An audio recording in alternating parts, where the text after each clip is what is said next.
Redditors who have worked around death, burial, what's your best ghost story? I used to be a security guard at a hospital.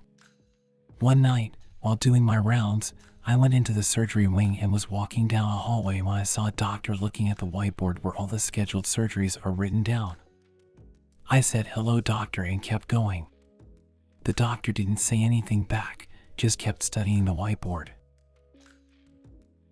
When I got back to the security office, I was telling one of the guys that's been there for years about how I greeted this doctor and he didn't say anything back. I asked if that's the asshole they told me to watch out for. I was asked where I saw him and I said the surgery ward, and he gave me a smirk. He then explained that the surgery ward closes at 9 p.m. and that all patients are moved into the monitoring wards. There should be no one there. He then asked me if this doctor was studying the schedule board. I said yes, and he then told me that I just met Dr. Lucitti. Apparently, some many years ago, one of the surgeons went up to the helipad and jumped off the building.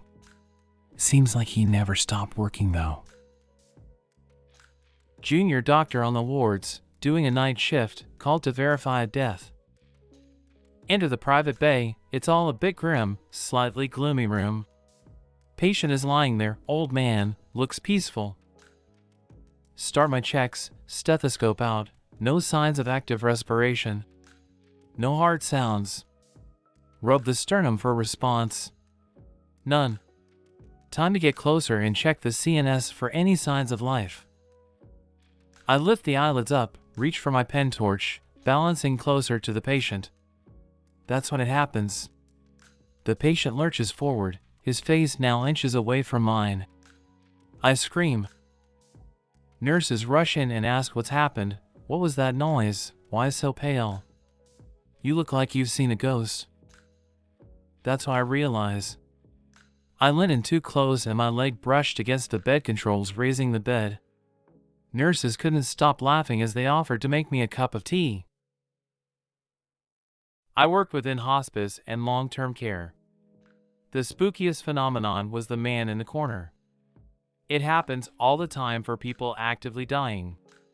They see a shadowy man in the corner of their room. My grandfather was extremely sick in the days leading up to his death.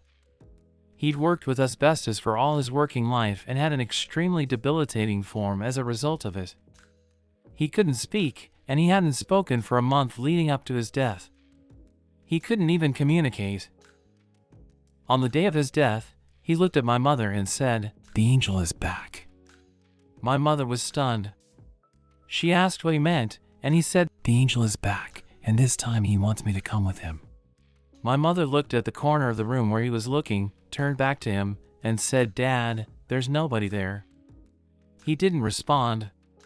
He died that night. That was 20 years ago, and my mother never spoke of it again. She told me the story when I was old enough, just like she told my brothers, but my sister never got to the age where she was old enough. She succumbed to her disease when she was 7 after battling it her entire life. And on the days leading up to her death, she kept speaking about this butterfly who would visit her. My brothers and I would sit with her and nod along. We kind of just thought she developed this imaginary friend to help her through what she was struggling with. One day, she shot up and told us, "The butterfly is back, and he wants me to follow him." I saw my mother's face drop. She'd made the decision not to tell my sister she was dying, and my sister just believed she was going through a rough patch like she often did, not that the doctors had told my mother it was terminal. But my sister said, in the next second, "I'm going to die, aren't I?" That's what the butterfly said. He told me I'm going to die. My mother admitted to her that, yes, she was going to die. She said, "Oh, okay." Then laid down and died, with my brothers, my mom, and I cuddling her in bed. I don't know what I believe about the afterlife, but I have to think there must be one. That there's some truth behind the legend of the Grim Reaper, that at some point, something comes to lead all of us away from life. Because otherwise, I have no way of coming to terms with what I've experienced. This is true as someone who also worked in that industry. They either always see a man in the corner, or their spouses, families who have passed. It's sad, really. They call out for them in their deathbed. Thank you for watching.